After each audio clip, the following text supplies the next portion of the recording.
Good afternoon, ladies and gentlemen. My name is Amin Musa. I'm a partner at the Kenyan law firm of Anjawala and Khanna. I head the energy and projects practice at ANK, and I also head the energy and infrastructure sector group for ALN. Access Power is a developer, owner, and investor in renewable energy power assets in Africa. So we develop and invest in plants that we then own for the life of the project. And currently we have about 1,000 megawatts of solar and wind projects that we are developing across several markets in Africa, from Egypt all the way down to Zambia. We think we know almost everything that can go wrong if you look at developing, constructing, and even operating renewable energy power plants in globally. But we are very bullish about Kenya as a country, because after that we jumped in and we are developing probably what is the most ambitious and biggest private sector investment in the region. It's a 1,050 megawatt coal plant, which is an anchor to the LAPSET corridor initiative.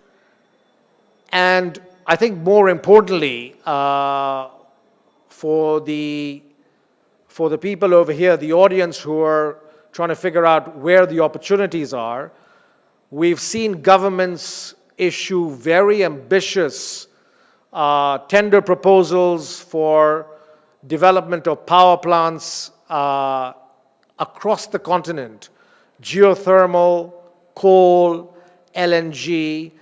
Projects are now getting more ambitious, governments are getting more ambitious. And I think also very interesting to note is the Chinese economy over the last couple of months has taken a serious downturn. And the question is, what impact is that going to have on Chinese interest in infrastructure and energy projects in Africa? Are they going to pull back and focus on China? Or are they going to get even more ambitious as growth slows down in China? And that same plant that would have costed me $5 million to build, today cost me just $1 million to build. So we're talking about a 5 times drop in the price of the technology. This is far better than coal, far better than wind, far better than thermal. However, if you go into solar, you could build, 50 megawatt solar plant in 6 months and start creating electricity, start energizing your economy far faster than you could for wind, for thermal, or for coal, which take 2 years plus to build.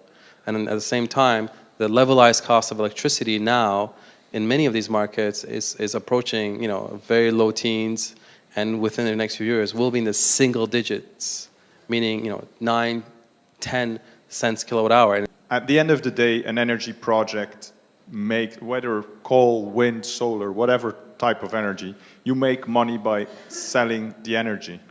And the main problem there is the bankability of the off-taker. And that is why you need a sovereign guarantee, because often, not only in sub-Saharan Africa again, the off-taker is just not bankable.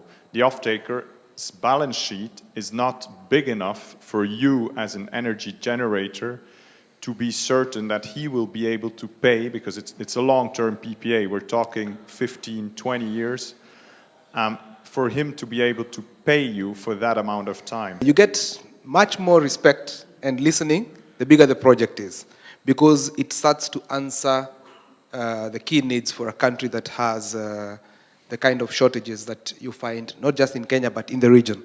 Because if you look at it from the regulatory side, from the off-taker's side, or from the government, by procuring a project like this, and if it's successful, then it answers a need. And instead of spending a lot of time working on very tiny projects that some of them may not succeed, or that will take the same amount of time, it's easier to focus the efforts around one project of scale and solve the problem.